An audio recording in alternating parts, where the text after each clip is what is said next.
Hello guys, ನಮಸ್ಕಾರ. ನೀವು ನೋಡ್ತಾ ಇದ್ರೆ ಎಕ್ಸಾಮ್ ಅಲ್ಲ 24/7 ಪವರ್ಡ್ ಬೈ ಬೀಕನ್ ವೈಬ್. ಈ ಚಾನಲ್ನ ನೀವು ಮೊದಲನೇ ಸರಿ ನೋಡ್ತಾ ಇದ್ರೆ ನಿಮಗೆ ಗೊತ್ತಿರಲಿ, ಎಕ್ಸಾಮ್ ಅಲ್ಲ 24/7 ಎಲ್ಲ ಸರ್ಕಾರಿ ಪರೀಕ್ಷೆಗಳು ಮತ್ತು ಇತರೆ ಉದ್ಯೋಗ ಅವಕಾಶಗಳ ಬಗ್ಗೆ ಸಂಪೂರ್ಣ ಮಾಹಿತಿಯನ್ನು ಒಂದೇ ಜಾಗದಲ್ಲಿ ತಿಳಿಸ್ಕೊಡುವಂಥ ಏಕೈಕ ಚಾನಲ್ ಆಗಿರುತ್ತೆ. ವಿವಿಧ ರಾಜ್ಯ ಸರ್ಕಾರದ ಉದ್ಯೋಗ ಅವಕಾಶಗಳಿಗಾಗಿ ದಯವಿಟ್ಟು ನಮ್ಮ ಇತರೆ ಚಾನಲ್ಗಳನ್ನು ಪರಿಶೀಲಿಸಿ. ಎಕ್ಸಾಮ್ ಅಲರ್ಟ್ ಹಿಂದಿ, ತಮಿಳು, ತೆಲುಗು ಇತ್ಯಾದಿ ನಿಮ್ಮದೇ ಆದ ಪ್ರಾದೇಶಿಕ ಭಾಷೆಯಲ್ಲಿ. ಮತ್ತು ಸಬ್ಸ್ಕ್ರೈಬ್ ಮಾಡಲು ಮರೆಯಬೇಡಿ. ಬೆಲ್ ಐಕನನ್ನು ಒತ್ತಿ ಎಲ್ಲ ಅಪ್ಡೇಟ್ಗಳನ್ನು ಪಡೆಯಿರಿ. ಸೊ ಇವತ್ತಿನ ನೋಟಿಫಿಕೇಷನ್ ಅಥವಾ ಜಾಬ್ ಅಪ್ಡೇಟ್ ಏನಪ್ಪ ಅಂತ ಹೇಳಿದ್ರೆ, industrial council of scientific industrial research institute ಅವ್ರ ಕಡೆಯಿಂದ ರಿಲೀಸ್ ಮಾಡಿರುವಂಥ ನೋಟಿಫಿಕೇಷನ್ ಇದು. ಸೊ ಪೋಸ್ಟ್ ನೇಮ್ ಬಂದು ಸೈಂಟಿಸ್ಟ್ ಗ್ರೇಡ್ 4 ಆಗಿರುತ್ತೆ post, grade 4. Then pay scale ನೋಡೋದಾದರೆ 67,700 2,08,000ವರೆಗೂ ನಮಗೆ ಪೇ ಸ್ಕೇಲ್ ಇರುತ್ತೆ. ಏಜ್ ಲಿಮಿಟ್ ಬಂದು 32 ಇಯರ್ಸ್ ಇರಬೇಕು. ದೆನ್ ಲಾಸ್ಟ್ ಡೇಟ್ ಬಂದು 4th June. So June 4 apply ಮಾಡೋದಕ್ಕೆ ಲಾಸ್ಟ್ ಡೇಟ್ ಆಗಿರುತ್ತೆ. ಓಕೆನಾ. ಸೊ ಆಗಲೇ ಹೇಳ್ದಂಗೆ ಇದು council of scientific research institute ಅವ್ರು ರಿಲೀಸ್ ಮಾಡಿರೋದು ಮೈಕ್ರೋಬಿಯಲ್ ಟೆಕ್ನಾಲಜಿ. ಓಕೆನಾ, ಇನ್ಸ್ಟಿಟ್ಯೂಟ್ ಆಫ್ ಮೈಕ್ರೋಬಿಯಲ್ ಟೆಕ್ನಾಲಜಿದಾಗಿರುತ್ತೆ. ಸೊ ಲಾಸ್ಟ್ ಡೇಟು June 4 ಆಗಿರುತ್ತೆ. ಸೊ ಯಾರ್ಯಾರೆಲ್ಲ ಸೈನ್ಸ್ ಆ್ಯಂಡ್ ಟೆಕ್ನಾಲಜಿಲಿ ಅಥವಾ ಇಂಜಿನಿಯರಿಂಗ್ ಅಥವಾ ಮ್ಯಾನೇಜ್ಮೆಂಟ್ ಮಾಡ್ಕೊಂಡಿರ್ತೀರ, ಸೊ ಅವ್ರಿಗೆ ಒಂದು ಒಳ್ಳೆ ಕರಿಯರ್ ಆಪ್ಷನ್ ಅಂತ ಹೇಳಿಕೊಟ್ಟಿದ್ದಾರೆ. So management in careers in science and technology. ಓಕೆನಾ.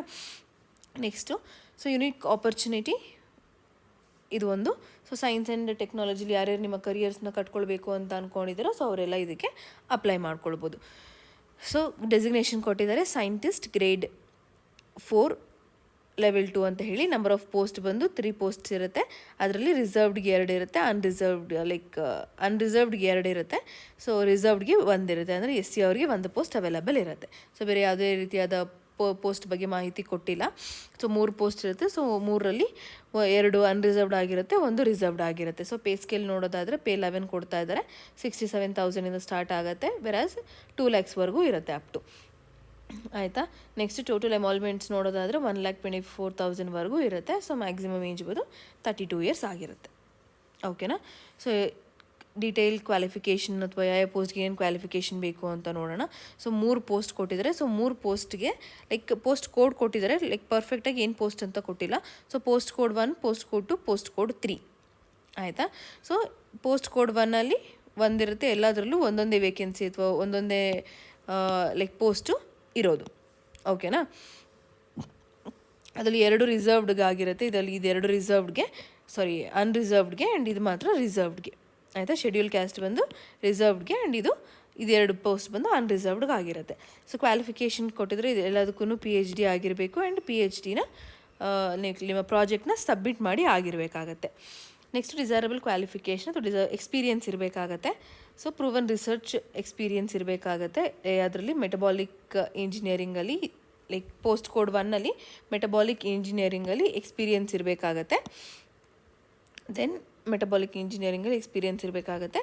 ನೆಕ್ಸ್ಟು ಪೋಸ್ಟ್ ಕೋಡ್ 2ಅಲ್ಲಿ ಹ್ಯೂಮನ್ ಮೈಕ್ರೋಬಯೋಮ್ ಮತ್ತು ಡೆಮಾನ್ಸ್ಟ್ರೇಬಲ್ ಎಕ್ಸ್ಪರ್ಟೈಸ್. ಆಯಿತಾ. ನೆಕ್ಸ್ಟು ಪೋಸ್ಟ್ ಕೋಡ್ 3ಅಲ್ಲಿ ಹ್ಯೂಮನ್ ಇನ್ಫೆಕ್ಷಿಯಸ್ ಡಿಸೀಸಸ್ ಬಗ್ಗೆ ನಿಮಗೆ ನಾಲೆಜ್ ಮತ್ತು ಎಕ್ಸ್ಪೀರಿಯನ್ಸ್ ಇರಬೇಕಾಗತ್ತೆ. ಓಕೆನಾ. ಜಾಬ್ ರಿಕ್ವೈರ್ಮೆಂಟ್ ಅಥವಾ ಸ್ಪೆಸಿಫಿಕೇಷನ್ ಅಂತ ಏನಂತ ಹೇಳಿದ್ರೆ, ಇಂಡಿಪೆಂಡೆಂಟ್ ರಿಸರ್ಚ್ ಮಾಡೋರಾಗಿರಬೇಕಾಗತ್ತೆ. And you have to guide for PhD ಸ್ಟೂಡೆಂಟ್ಸ್ಗೆ ನಿಮ್ಮ ಗೈಡೆನ್ಸ್ನ ಅವಶ್ಯಕತೆ ಇರುತ್ತೆ. ಓಕೆನಾ. ಸೊ ದೆನ್ ಇಲ್ಲೂ ಅಷ್ಟೇ ಆಲ್ಮೋಸ್ಟ್ ಇದೆಲ್ಲದಕ್ಕೂ ಜಾಬ್ ಸ್ಪೆಸಿಫಿಕೇಷನ್ ಸೇಮೇ ಇರುತ್ತೆ. ಓಕೆನಾ. ಸೊ ಸಂಪೂರ್ಣವಾದ ಮಾಹಿತಿನ ಬೇಕು ಅಂತ ಹೇಳಿದ್ರೆ ಇಲ್ಲಿ ನೋಡ್ಕೊಳ್ಬೋದು.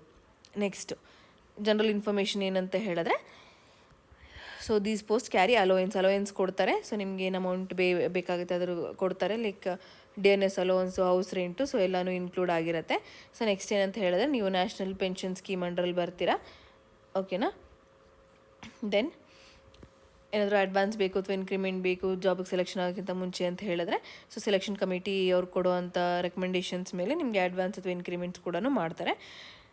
Then all India service liability, ಅಂದರೆ ನೀವು ಇಂಡಿಯಾದಲ್ಲಿ ಎಲ್ಲೇ ಹಾಕಿದ್ರೂ ವರ್ಕ್ ಮಾಡೋಕ್ಕೆ ರೆಡಿ ಇರಬೇಕಾಗುತ್ತೆ. Anywhere in India you have to be ready to work. ಆಯಿತಾ. ಇಂಡಿಯಾದಲ್ಲಿ ನಿಮಗೆ ಕರ್ನಾಟಕನೇ ಬೇಕು ಇಲ್ಲ ಕೇರಳನೇ ಬೇಕು ಅಂತಂದರೆ ಆಗೋದಿಲ್ಲ. ಸೊ ಇಂಡಿಯಾದಲ್ಲಿ ಎಲ್ಲೇ ಇದ್ರೂ ವರ್ಕ್ ಮಾಡೋದಕ್ಕೆ ರೆಡಿ ಇರಬೇಕಾಗತ್ತೆ. ಆಯಿತಾ. At any cost Indian citizen ಆಗಿರಬೇಕಾಗತ್ತೆ. ಮತ್ತು ಪೋಸ್ಟಿಗೆ ಅವಶ್ಯಕತೆ ಇರುವಂಥ ಎಲ್ಲ ಡಾಕ್ಯುಮೆಂಟ್ಸ್ನ ನೀವು ಅಪ್ಲಿಕೇಶನಲ್ಲಿ ಸಬ್ಮಿಟ್ ಮಾಡಿರಬೇಕಾಗುತ್ತೆ. ನಿಮಗೆ ಬೇಕಾದಂಥ ಎಸೆನ್ಷಿಯಲ್ ಕ್ವಾಲಿಫಿಕೇಷನ್ ಏನು PhD ಅಂತ ಹೇಳಿದೆ, ಸೊ ಆ ಕ್ವಾಲಿಫಿಕೇಷನ್ ಇರಲೇಬೇಕಾಗತ್ತೆ. ಓಕೆನಾ. ಸೊ PhD ಆಗಿರೋರು ನಿಮ್ಮ ವ್ಯಾಲಿಡ್ ಡಾಕ್ಯುಮೆಂಟ್ರಿ ಪ್ರೂಫ್ನು ಕೂಡ ಕೊಡಬೇಕಾಗತ್ತೆ.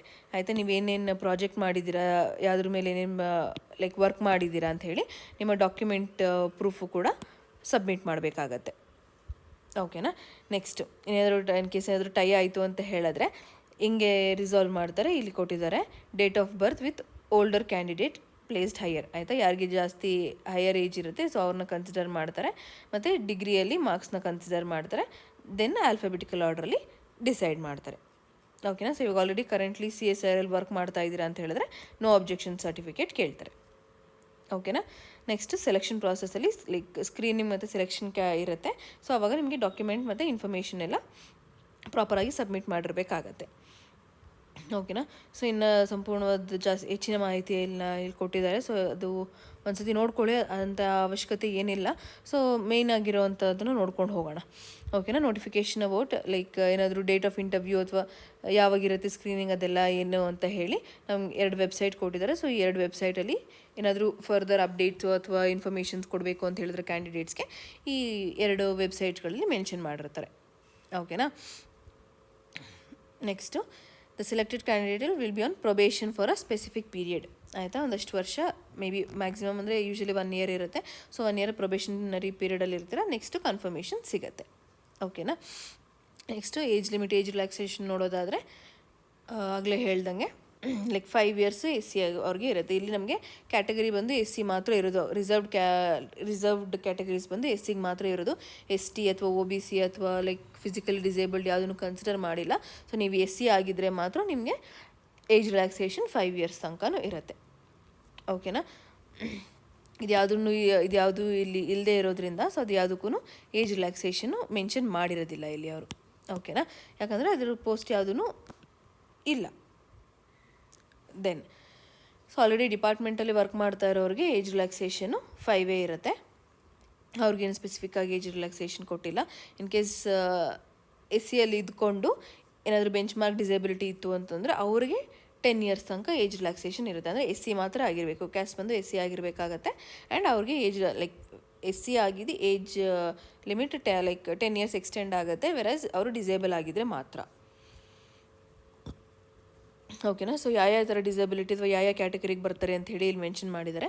ಸೊ ಅವಶ್ಯಕತೆ ಇದ್ದವರು ಅದನ್ನು ನೋಡ್ಕೊಳ್ತಾ ಹೋಗ್ಬೋದು. ಸೊ ನೆಕ್ಸ್ಟು ಸೆಲೆಕ್ಷನ್ ಪ್ರಾಸೆಸ್ ಹಿಂಗಿರುತ್ತೆ. ಸೆಲೆಕ್ಷನ್ ಪ್ರಾಸೆಸ್ ಅಂತ ಹೇಳಿದ್ರೆ ನಿಮ್ಮ ಲೈಕ್ ಕ್ವಾಲಿಫಿಕೇಷನ್ನು ಅಥವಾ ನೀವೇನೇನು ಅಪ್ಲಿಕೇಶನಲ್ಲಿ ಸರ್ಟಿಫಿಕೇಟ್ಸ್ನ ಸಬ್ಮಿಟ್ ಮಾಡಿರ್ತೀರ ಸೊ ಅದ್ರ ಬೇಸ್ ಮೇಲೆ ಇಂಟರ್ವ್ಯೂನ ಕರೀತಾರೆ. ನೆಕ್ಸ್ಟು ಹೈಯರ್ ಎಜುಕೇಷನ್ ಕ್ವಾಲಿಫಿಕೇಷನ್ಸ್ಗೆ ಜಾಸ್ತಿ ಪ್ರಿಫರೆನ್ಸ್ ಇರುತ್ತೆ. ಮತ್ತು PhD ಡಿಸಿಪ್ಲಿನ್ಡಲ್ಲಿ ಲೈಕ್ ನಿಮ್ಮ ಪರ್ಫಾರ್ಮೆನ್ಸ್ ಅಥವಾ ಏನಿರುತ್ತೆ ಅದ್ರ ಮೇಲೆ ಡಿಸೈಡ್ ಆಗುತ್ತೆ. Then based on written test ಅಥವಾ ಸೆಮಿನಾರ್ ಇರುತ್ತೆ. Then experience of acquisition. ಆಯಿತಾ. ನೀವು ಆಲ್ರೆಡಿ ಫೀಲ್ಡಲ್ಲಿ ಎಷ್ಟು ಎಕ್ಸ್ಪೀರಿಯನ್ಸ್ ಇದೆ ಅಥವಾ ನಿಮ್ಮ ಸಾಧನೆಗಳು ಏನೇನಿದೆ ನಿಮ್ಮ PhD ಅಥವಾ ನಿಮ್ಮ ಪ್ರಾಜೆಕ್ಟ್ನಲ್ಲಿ ಅಂತ ಹೇಳಿ ಅದ್ರ ಮೇಲೆ ಡಿಸೈಡ್ ಆಗುತ್ತೆ ನಿಮ್ಮ ಸೆಲೆಕ್ಷನ್ ಪ್ರಾಸೆಸ್ಸು. ಓಕೆನಾ. ನೆಕ್ಸ್ಟು ಸೊ ಅದಕ್ಕೋಸ್ಕರ ನೀವು ಏನೇನು ಕ್ವಾಲಿಫಿಕೇಷನ್ ಮಾಡಿದ್ದೀರಾ ಅಥವಾ ಏನೇನು ಪ್ರಾಜೆಕ್ಟ್ಸ್ ಮಾಡಿದ್ದೀರಾ ಸೊ ಎಲ್ಲನೂ ಸಬ್ಮಿಟ್ ಮಾಡಬೇಕಾಗತ್ತೆ. So all the qualifications and experience ಪೊಸೆಸರ್ should be submitted. ಆಯಿತಾ. ಸೊ ಅದು ನಿಮ್ಮ ಲೈಕ್ ನಿಮ್ಮ ಪ್ರೊಫೈಲ್ನ ಇನ್ನೂ ಹೆಚ್ಚಾಗಿಸುತ್ತೆ. ಲೈಕ್ ನಿಮ್ಮ ರಿಕ್ರೂಟ್ಮೆಂಟ್ ಅಥವಾ ನಿಮ್ಮ ಲೈಕ್ ಸೆಲೆಕ್ಷನ್ ಪ್ರಾಸೆಸ್ಸು ತುಂಬ ಈಸಿ ಆಗುತ್ತೆ ನೀವು ಕಂಪ್ಲೀಟಾಗಿ ನಿಮ್ಮ ಪ್ರೊಫೈಲ್ ಡೀಟೇಲ್ಸ್ನ ಎಲ್ಲ ಅಪ್ಲೋಡ್ ಮಾಡಿದರೆ. ಓಕೆನಾ. So weightage will be given to the candidates having experience. ಆಯಿತಾ. ಇನ್ ಪ್ರಾಡಕ್ಟ್ ಡೆವಲಪ್ಮೆಂಟ್ ಅಥವಾ ಟೆಕ್ನಾಲಜಿ ಇನೋವೇಷನ್, ಇಲ್ಲಾಂದರೆ translational research and applied technology. So ಇದಿಷ್ಟರಲ್ಲಿ ನಿಮಗೆ ಎಕ್ಸ್ಪೀರಿಯನ್ಸ್ ಇದ್ದರೆ ನಿಮ್ಮ ಪ್ರೊಫೈಲ್ಗೆ ಸ್ವಲ್ಪ ವೇಟೇಜ್ ಜಾಸ್ತಿ ಇರುತ್ತೆ. ಆ್ಯಂಡ್ ಇದರಲ್ಲೂ ಅಷ್ಟೇ ಸೇಮ್ ಟೈ ಆದರೆ ಏನೇನು ಮಾಡ್ತಾರೆ ಅಂಥೇಳಿ ಸೇಮ್ ಅದೇ ಇರುತ್ತೆ. ಲೈಕ್ ಡೇಟ್ ಆಫ್ ಬರ್ತು ಮತ್ತು ಯಾರ್ಯಾರಿಗೆ ಲೈಕ್ ಎಸೆನ್ಷಿಯಲ್ ಡಿಗ್ರಿ ಯಾರು ಫಸ್ಟ್ ತೊಗೊಂಡಿರ್ತಾರೋ ಸೊ ಅವ್ರಿಗೆ ಫಸ್ಟ್ ಪ್ರಿಫರೆನ್ಸ್ ಕೊಡ್ತಾರೆ. Then alphabetical order. ಓಕೆನಾ. ಹಿಂಗೆ ಅಪ್ಲೈ ಮಾಡೋದು ಅಂತ ಹೇಳಿದ್ರೆ 2 ವೆಬ್ಸೈಟ್ ಕೊಟ್ಟಿದ್ದಾರೆ. ಸೊ 2 ಕೂಡ ಆನ್ಲೈನಲ್ಲಿ ಓನ್ಲಿ ಅಲ್ಲೇ ಅಪ್ಲೈ ಮಾಡಬೇಕಾಗತ್ತೆ. 2 ವೆಬ್ಸೈಟ್ ಕೊಟ್ಟಿದ್ದಾರೆ. ಆ್ಯಂಡ್ ನೀವು ಅಪ್ಲೈ ಮಾಡಬೇಕಾದ್ರೆ ನಿಮ್ಮ ಇಮೇಲ್ ID ಕರೆಕ್ಟಾಗಿರೋದನ್ನ ಮಾಡಬೇಕಾಗುತ್ತೆ. ಇನ್ ಕೇಸ್ ಇಮೇಲ್ ID ಇಲ್ಲ ಅಂತ ಹೇಳಿದ್ರೆ ಒಂದು ಹೊಸದಾಗಿ ಇಮೇಲ್ IDನ ಕ್ರಿಯೇಟ್ ಮಾಡಿಕೊಂಡು ನೀವು ಅಪ್ಲೈನ ಮಾಡಬೇಕಾಗತ್ತೆ. ಓಕೆನಾ. ಸೊ ಮಾಹಿತಿ ಸಂಪೂರ್ಣವಾಗಿ ಇಷ್ಟ ಆಗಿದೆ ಅಂತ ಭಾವಿಸ್ತೀನಿ. ಏನಾದರೂ ಡೌಟ್ಸ್ ಅಥವಾ ಏನಾದರೂ ಸಜೆಷನ್ಸ್ ಇದ್ದರೆ ದಯವಿಟ್ಟು ಕಮೆಂಟ್ ಬಾಕ್ಸಲ್ಲಿ ತಿಳಿಸಿ. ಕಾಲವು ನಮ್ಮದೇ, ಕೆಲಸವು ನಮ್ಮದೇ. ಧನ್ಯವಾದಗಳು.